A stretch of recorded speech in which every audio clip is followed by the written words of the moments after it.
তা শুধু যদি কাঠের কম্পোনেন্টের হিসাব করি তাহলে ৪৫ থেকে ৫০ লাখ টাকা। প্রথম দর্শনে আপনার মনে হতে পারে এটি সুইজারল্যান্ডের কোনো বরফাবৃত উপত্যকার আভিজাত্যপূর্ণ আলপাইন কটেজ কিংবা উত্তর ইউরোপের প্রগাঢ় সবুজ অরণ্যে ঘেরা কোটি টাকার কোনো বাংলো।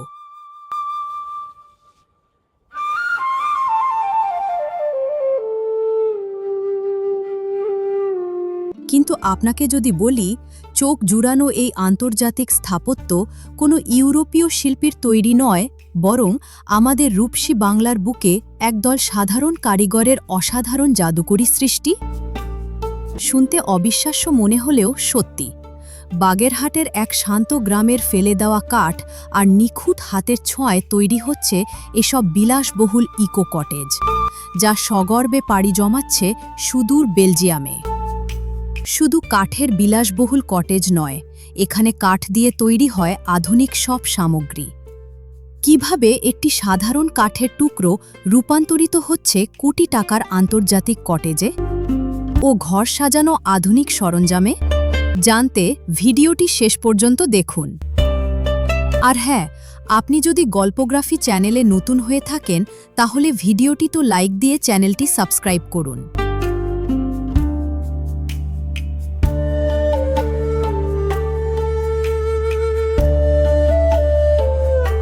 বাগেরহাট জেলার ব্যস্ত C&B বাজার পার হয়ে গ্রামের মেঠো পথ ধরে কিছুটা ভেতরে গেলেই চোখে পড়বে কোররি নামের এক শান্ত শ্যামল গ্রাম। বাইরে থেকে অতি সাধারণ মনে হলেও এই গ্রামের বুকেই লুকিয়ে রয়েছে এক আন্তর্জাতিক শিল্প বিপ্লব। আর 10টি ইট পাথরের ধূসর কারখানার চেয়ে এই কারখানাটির পরিবেশ সম্পূর্ণ ভিন্ন। এখানে ভারী যন্ত্রপাতির কটু ধোঁয়ার বদলে ভেসে আসে দেবদারু ও মেহগনি কাঠের সতেজ সুবাস, আর শত শত কারিগরের নিরলস সৃজনশীলতার ছন্দময় শব্দ।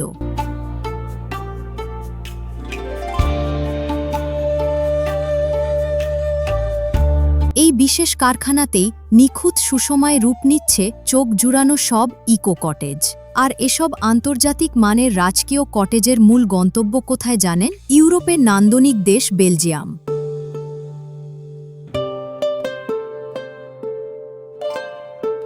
বেলজিয়ামের বিশ্বখ্যাত ইকো পার্ক, বটানিক্যাল গার্ডেন এবং বিশাল চিড়িয়াখানায় প্রতি বছর ঘুরে বেড়ান বিশ্বের লাখ লাখ পর্যটক। সেই আন্তর্জাতিক ভ্রমণ পিপাসুদের থাকার জন্যই তৈরি হচ্ছে বাংলাদেশের এই কাঠের ঘরগুলো।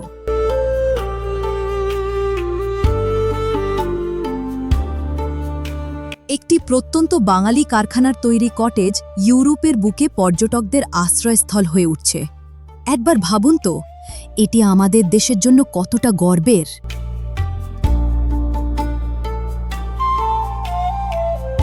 প্রকৃতির সবুজ আর আধুনিক স্থাপত্যের নিখুঁত ভারসাম্য রেখে নির্মিত এই কটেজগুলোর গঠনশৈলী যে কোনো মানুষকে মুগ্ধ করবে। এটি যেমন মজবুত তেমনি এর নান্দনিক রূপ। দৈর্ঘ্য ৩৬ ফুট এবং প্রস্থ ১২.৫ ফুট। বিশাল আকারের এই পরিমাপটি অত্যন্ত নিখুঁত গাণিতিক ছকে তৈরি করা হয়েছে, যেন ভেতরে জায়গা সর্বোচ্চ ব্যবহার করা যায়।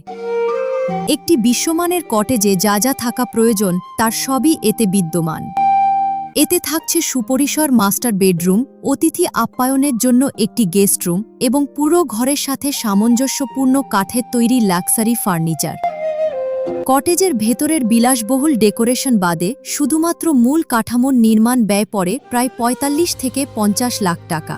এইখানে তো মূল্য কয়েক ক্যাটাগরির ভাগ করতে হয়। একটা হচ্ছে আপনার এখানে কিন্তু হার্ডওয়্যার আছে, হ্যাঁ, হার্ডওয়্যারে আবার 2 শ্রেণীর। একটা হচ্ছে টয়লেটের হার্ডওয়্যার আছে, আমাদের কাঠে যে ইউজ করা হয়েছে হার্ডওয়্যার, তারপর ইলেকট্রিক আইটেম আছে, প্লাম্বিংয়ের কিছু আইটেম আছে, মেটালিক কিছু ফ্রেম আছে। তা শুধু যদি কাঠের কম্পোনেন্টের হিসাব করি তাহলে ৪৫ থেকে ৫০ লাখ টাকা চলে আসবে। জি, আচ্ছা, ওটা তো রুচির উপরে নির্ভর করে। আমরা যে আইটেমগুলো দিয়ে সাজাইছি প্রায় ৮০ থেকে ১ কোটি টাকার কাছে চলে যাবে। হ্যাঁ, আসে, জি জি। আমরা যে এখানে ফ্রিজ আছে, কিন্তু ফ্রিজ, হ্যাঁ, মানে আমি সব কিছু ধরছি, ইলেকট্রিক আইটেম, ফ্রিজ, সব কিছু যদি ধরি ওরকম চলে আসবে।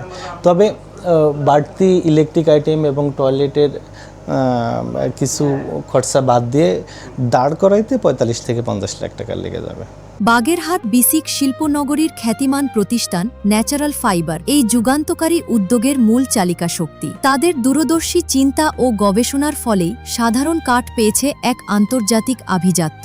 অনেকের মনেই প্রশ্ন জাগতে পারে, বাংলাদেশে তৈরি একটি বিশাল আস্ত কটেজ কিভাবে সমুদ্র পাড়ি দিয়ে বেলজিয়ামে পৌঁছাবে? এই জটিল প্রশ্নের সহজ সমাধান লুকিয়ে রয়েছে আধুনিক প্রি ফ্যাব্রিকেটেড প্রযুক্তিতে। কারখানাতে প্রতিটি কটেজ প্রথমে মূল নকশা অনুযায়ী হুবহু সম্পূর্ণ জোড়া দিয়ে অ্যাসেম্বল তৈরি করা হয়। নিখুঁতভাবে তৈরির পর কাঠামোর প্রতিটি অংশকে আবার আলাদা আলাদা মডিউল বা পার্টে ভেঙে ফেলা হয়। এরপর কন্টেইনারে করে আন্তর্জাতিক মান বজায় রেখে সমুদ্রপথে পাঠানো হয় বেলজিয়ামে।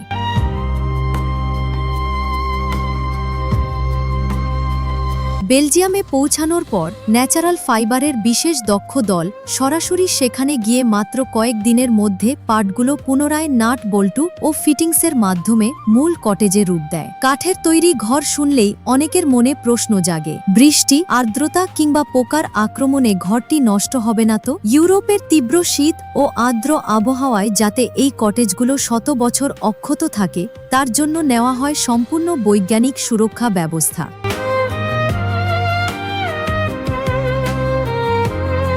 কটেজ তৈরিতে প্রধানত ব্যবহার করা হয় পরিপক্ক মেহগনি কাঠ এবং প্রয়োজন অনুযায়ী বিদেশ থেকে আমদানি করা বিশেষ প্রজাতির কাঠ।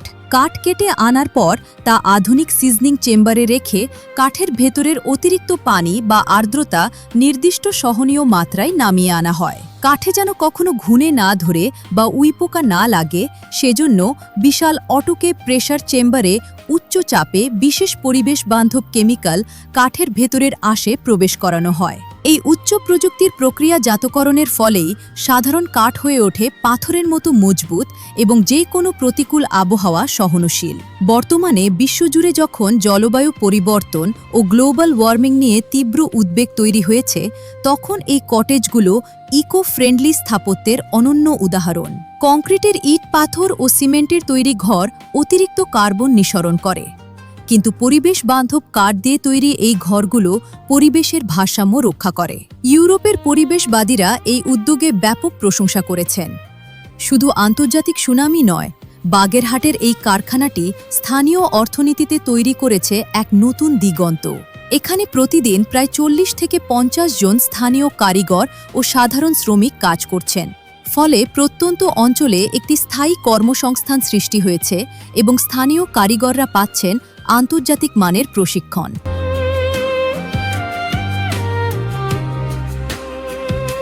এই কারখানাটির সবচেয়ে চমৎকার ও অনুপ্রেরণাদায়ক দিকটি হল এদের জিরো ওয়েস্ট পলিসি। কটেজ কিংবা বোট হাউস বানানোর পর যেসব ছোট ছোট উচ্ছিষ্ট কাঠ বা ফেলে দেওয়া টুকরো পড়ে থাকে, তার 1 ইঞ্চিও ফেলা যায় না।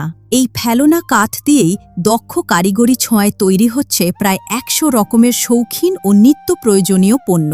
আপনারা কাঠ দিয়ে কি কি ধরনের প্রোডাক্ট তৈরি করেন এখানে কাঠের? আচ্ছা, বেসিক্যালি আমরা কাঠের জার্নিটা, কাঠ দিয়ে প্রোডাক্ট তৈরি করার জার্নি শুরু হয়েছে এই যে বোট হাউস দিয়ে। হ্যাঁ, বোট হাউস আমরা 120টা ঘরের অর্ডার পাইছিলাম বেলজিয়াম থেকে। বেলজিয়ামের পাইরিডাইজা নামে একটা জায়গার, হ্যাঁ, ওইখানে একটা রিসোর্টে আমরা 120টা ঘর সাপ্লাই দেওয়ার কথা ছিল। আমরা বেশ কিছু ঘর সাপ্লাই দিয়েছি, আর ওগুলো পেন্ডিংয়ে আছে। এই ঘর বানানোর পরে যে ওয়েস্টেজগুলো তৈরি হয়েছে, সে ওয়েস্টেজ ম্যাটেরিয়াল দিয়ে কি প্রোডাক্ট তৈরি করা যায়, সেই চিন্তা থেকে আমরা প্রায় 100-র কাছাকাছি ছোটোখাটো প্রোডাক্ট তৈরি করেছি।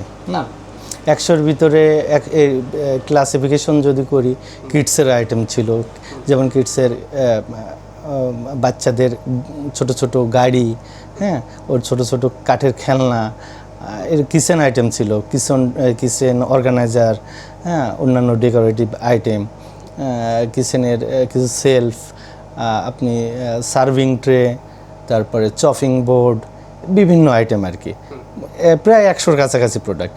এরপরে পেটসের কিছু আইটেম আছে, কুকুর বিড়ালের খেলনা, ওদের ঘর, থাকার জায়গা, এইসব আইটেম তৈরি করা হচ্ছে।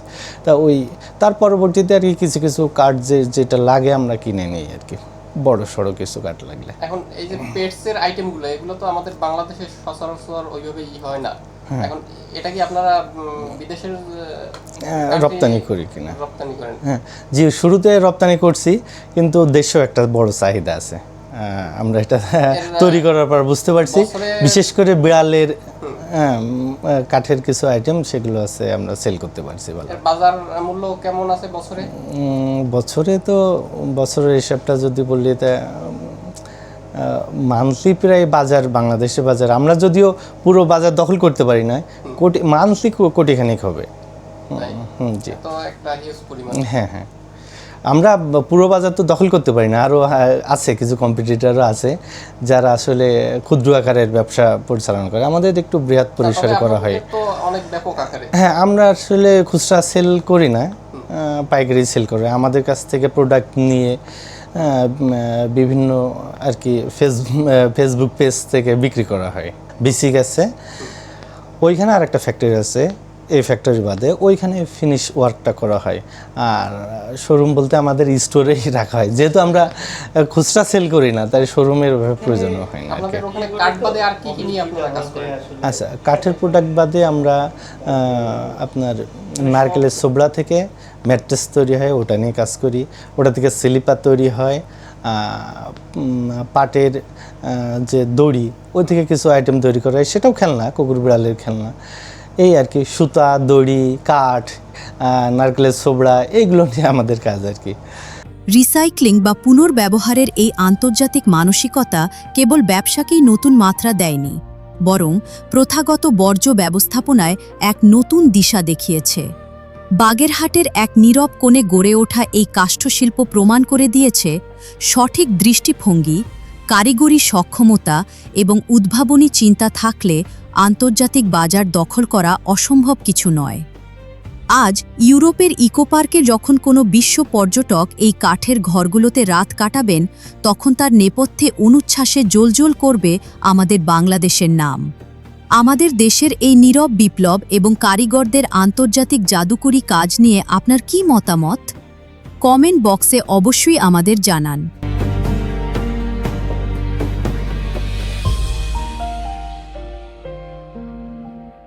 বাংলাদেশের আনাচে কানাচে ছড়িয়ে থাকা এমনই অজানা গল্প, সম্ভাবনা আর মানুষের পরিশ্রমের কথা জানতে সঙ্গে থাকুন গল্পগ্রাফির সঙ্গে।